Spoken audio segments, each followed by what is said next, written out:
ঠান্ডা মাথায় আজকে রাতের বেলা চিন্তা করবা যে আল্লাহ পাক তোমাকে কি জন্য দুনিয়ায় পাঠিয়েছেন।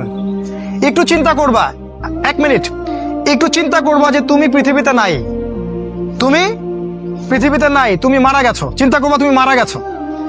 এরপর চিন্তা করবা তুমি যে মারা গেছো পৃথিবীর কারো কোনো সমস্যা হচ্ছে কিনা। তুমি যে মারা গেছো পৃথিবীকে থেমে আছে? তোমার পরিবার থেমে থাকবে?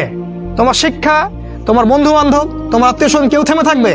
কেউ থেমে থাকবে না। তুমি পৃথিবীতে থাকো বা না থাকো কারো কিছু আসে যাবে না। আল্লাহ পাক তোমাকে যে পৃথিবীতে রেখেছেন একটা সুযোগ খালি দিয়েছেন, যাতে তুমি আল্লাহর দ্বীনের জন্য কিছু করতে পারো। এটাই আল্লাহ তোমার কাছে চান, আর কিচ্ছু চান না। আর কিচ্ছু আল্লাহ তোমার কাছে চান না। আল্লাহ চান তুমি একজন ভালো মানুষ হও, ভালো মুসলিম হও এবং দ্বীনের জন্য কিছু খেদমত করে পৃথিবী থেকে বিদায় নাও। এই দিন তুমি ছাড়াও বিজয়ী হবে ইনশাআল্লাহ। তুমি থাকো বা না থাকো এই দিন কিন্তু বিজয়ী হবেই। হয় তোমাকে নিয়ে হবে অথবা তোমাকে ছাড়াই হবে। জীবনের উদ্দেশ্য ফিক্স করো। জীবনের উদ্দেশ্য একটাই, জান্নাত। জান্নাত পাওয়ার জন্য যা করা দরকার তাই করতে হবে।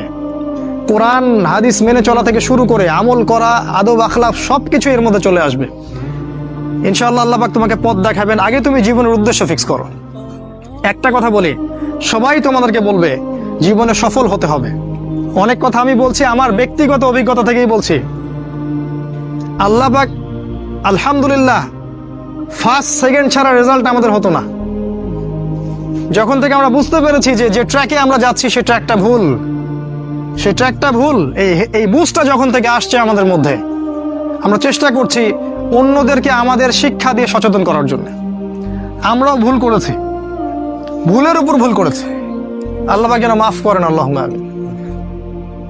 সাফল্যের সংজ্ঞা শেখানো হতো আমাদেরকে পরিবার থেকে। সফল হতে হবে বাবা, নিজের পায়ে দাঁড়াতে হবে, বাবাকে দেখতে হবে, মাকে দেখতে হবে, অমুক তমুক ইত্যাদি ইত্যাদি। বিয়ে করবি কি নিয়ে, তোর তো কিছুই নাই। বলে নাই কথাগুলো আপনাদেরকে?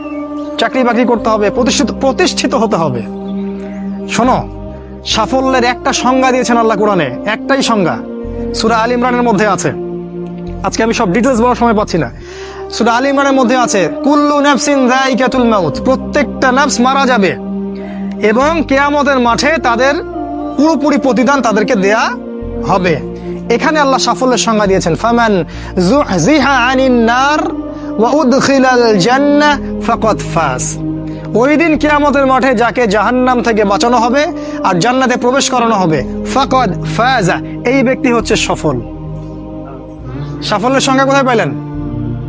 যদি আমরা জাহান্নাম থেকে বাঁচতে পারি প্রত্যেক ব্যক্তি এবং জান্নাতে যেতে পারি, সেই সফল। এছাড়া কেউই সফল না। এই পৃথিবীর কেউই সফল না, কেউ না। সে যত বড় রাষ্ট্রনেতা হোক, পণ্ডিত হোক, বিজ্ঞ হোক, পণ্ডিত কে হয় হোক, যার দাপটে সারা বিশ্ব কাঁপে, এও সফল না যদি না সে জান্নাতে যেতে পারে। কিন্তু একজন এই ভ্যান চালক, এক রিক্সা চালক, এক আমার ওই গরিব চাচা, ওই কৃষক, সে যদি হিসাব দিয়ে জান্নাতে যেতে পারে, সে সফল। তিনি সফল, তিনি আল্লাহর কাছে পছন্দের বান্দা।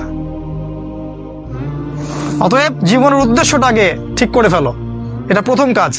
দ্বিতীয় কাজ, তোমাকে জ্ঞান অর্জন করতে হবে। দ্বিতীয় কাজ, কিসের জ্ঞান অর্জন করবে? যে জ্ঞান তোমাকে আল্লাহর দিকে নিয়ে আসবে সেই জ্ঞান অর্জন করতে হবে। কোন কোন সাবজেক্ট পড়তে হবে তোমাকে প্রথমত কোরআন পড়তে হবে, তেলাওয়াত করা শিখবে, অর্থ জানবে, আরবি ভাষা শেখার চেষ্টা করো, কোরআনের আদেশ মানো, নিষেধগুলো ছেড়ে দাও এবং কোরআনের দাওয়াত মানুষের কাছে পৌঁছে দাও। কোরআনের দাওয়াত মানুষের কাছে পৌঁছে দাও এবং কোরআনের বিধান বাস্তবায়নের জন্য আল্লাহর পথে চেষ্টা করো। আর কি সাবজেক্ট পড়তে হবে? তোমাকে হাদিস পড়তে হবে, রাসূলের হাদিস, অসংখ্য হাদিস, এগুলো পড়তে হবে তোমাকে। আর কি পড়বে? ইসলামের ইতিহাস তোমাকে পড়তে হবে। ইসলামের ইতিহাস জানবে না তাহলে হীনমন্য জাতি হবে। তুমি জানবেই না তোমার এই বাপ দাদারা ছিল সিংহ পুরুষ, তুমি এটা জানবেই না। তোমার শেকড় যে এত সিংহ পুরুষ দিয়ে ভর্তি, এটা তুমি জানোই না। এজন্য হীনমন্যতায় ভোগো, মনে হয় যে আমাদের কেউ নাই, আমরা এতিম। জি না, আমরা এই বিশ্ব শাসন করেছি 100 বছর আগেও। 100 বছর আগেও এই পুরো বিশ্ব আমাদের হাতে ছিল। এখন যা দেখছো এরকম অতীত এরকম ছিল না। একটা ওমরের হুঙ্কারে সারা বিশ্ব কেঁপে যাইতো। এক আলী রাদিয়াল্লাহু আনহু যদি জিহাদের মাঠে হুঙ্কার দিতেন, সমস্ত কাফের হৃদয় একদম দরদর করে কাঁপতে থাকতো। আমাদের সিংহ পুরুষ বাবারা দাদারা এরকম ছিলেন। আমরা এত হীনমন্য জাতি ছিলাম না। আজকে আমরা আমাদের পরিচয় ভুলে গেছি। ইতিহাস পড়তে হবে তোমাকে। আর কি পড়তে হবে? ইসলামের অর্থনীতি পড়বে, অর্থনীতি জানো না, তুমি হালাল হারাম বুঝতে পারবে না। ওরা তোমার সাথে প্রতারণা করে এমন হারাম ঢুকিয়ে দিবে তুমি বুঝতেই পারবে না এটা হারাম ছিল। ইকোনমিক্স পড়তে হবে, খুব ইম্পর্টেন্ট সাবজেক্ট এই জামানার জন্য।